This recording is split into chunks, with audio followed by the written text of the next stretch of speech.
एक basic question पासून सुरुवात करूया.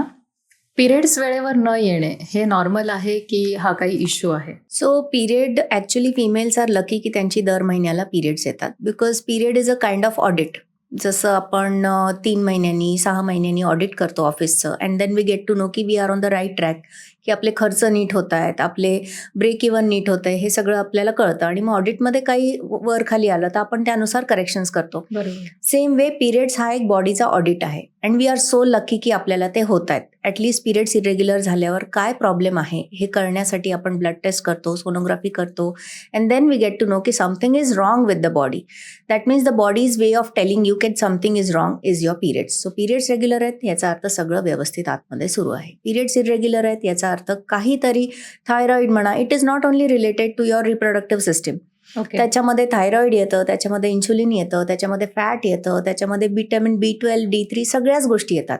सो या सगळ्या गोष्टी चांगल्या असतील तर पिरियड नॉर्मल येतो. सो पिरियड नॉर्मल असणे म्हणजे बॉडी नॉर्मल आहे. म्हणजे हा इश्यू आहे. Of course yes. इफ यू से की आजकालची generation is very casual about it. Periods irregular येणं हे त्यांच्यामध्ये इतकं कॉमन झालं आहे की प्रत्येकालाच तो प्रॉब्लेम असल्यामुळे त्यांना असं वाटतं की हे नॉर्मल आहे. But this is not a normal phenomena. तुमचे जर पिरियड्स 3 मंथ्सपर्यंत नॉर्मली येत नाही आहेत आणि सतत उशिरा येत आहेत तर you should always consult your gynaecologist on time.